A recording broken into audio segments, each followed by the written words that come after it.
Қайырлы күн достар, бүгінгі видеомызда біз осындай ханшайым сөмкесін тігуді үйренетін боламыз. Мен Матвей Велюрдан және этногавильон материалынан тігуді жөн көрдім.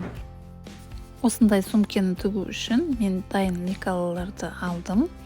Сіздерге егер де видео қызық болса, ендігі видеомда лекала сызуды көрсететін боламын.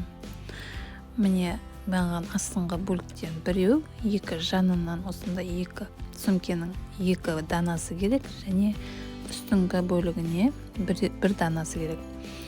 Мен екі данасын алдын ала қиып алдым. Енді астыңғы бөлігінің міне алты бұрышты болып келеді. Осыны сызып қиып алатын боламын. Осылай қиып шыққаннан соң фетр материалын дайындап, оғанда осы қиған барлық материалдарымызды қойып, үстіне дәл сол бойынша қиып аламыз.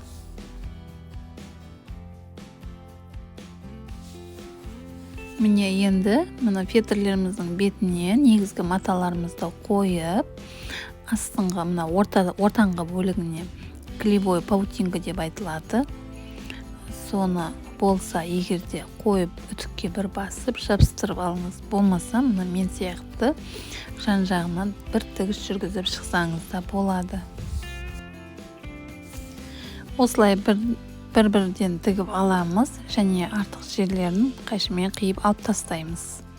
Мен міне бүкіл осы бұрыштарды тігіп, міне жан-жағының бәрін қиып алып тастап отырдым. Сіздерге егер де видео қызықты болса, лайк басып, түсінбеген жерлеріңізді комментарий жазып кетсеңіздер болады. Сөмкенің жанын тігіп жатырмын. Бұдан екі дана болатын. Бұны да дәл солай тігіп қиып алдым. Енді құрастырамыз. Міне бұрыштары сәйкес келу керек. Міне бірінші жанын тігіп алу үшін бір-біріне беттестіріп, бұрыштарынан бастап тігеміз.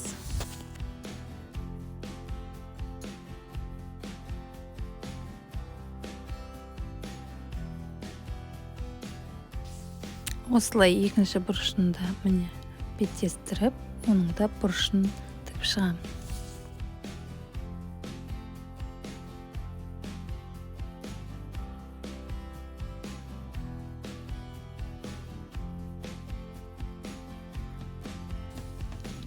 Видеодағыдай қайталап, осы бойынша тігіп шығыңыз. Міне ең соңғы этапқа кеп қалдық. Міне жанын екінші бұрышын тігіп жатырмыз. Осыдан соң сөмкеміздің үстіңгі бөлігін тігетін боламыз.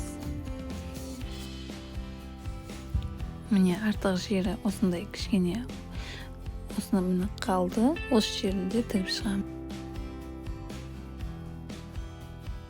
Осылай бір тігіс жүргізіп, екінші бұрышында солай қайталап шығыңыз. Енді сөмкемізді оң қаратамыз. Міне ақырында сөмкені оң қаратып жатырмын. Міне бұрыштарын шығарамыз. Екінші міне сөмкені бұрышын шығарып жатырмын. Міне әдемі болып бұрыштары шығып, енді формасы келді. Енді сөмкенің үстіңгі бөлігін тігеміз. Сіздерге түсінікті болу үшін кособейкамен жан-жағын көмкеру керек болды. Видеода анықтап көріп отырсаңыздар, мен кособейканы тігіп және екінші қайырып, үстінен тағы да бастырып бір тігіс жүргізіп шықтым. Осындай сөмкені сіз өз қолыңызбен тігіп алып, өзіңізге және жақындарыңызға сыйлыққа берсеңіздер болады.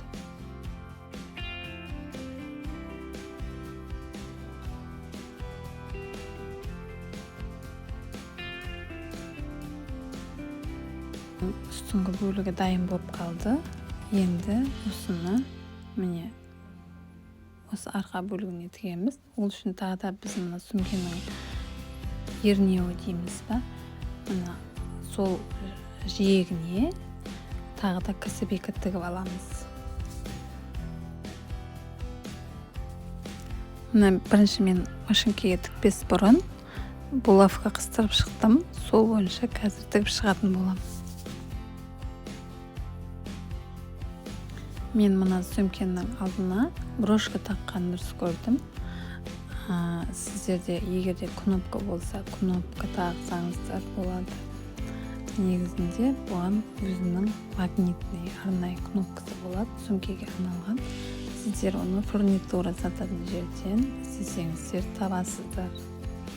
Осылай сөмкеміз дайын болып қалды. Міне енді алдыңғы бөлігіне кнопкасын қадауымыз керек. Менде осымен видео тамам болып қалды. Сіздермен болған меруерт. Келесі видеода кездескенше.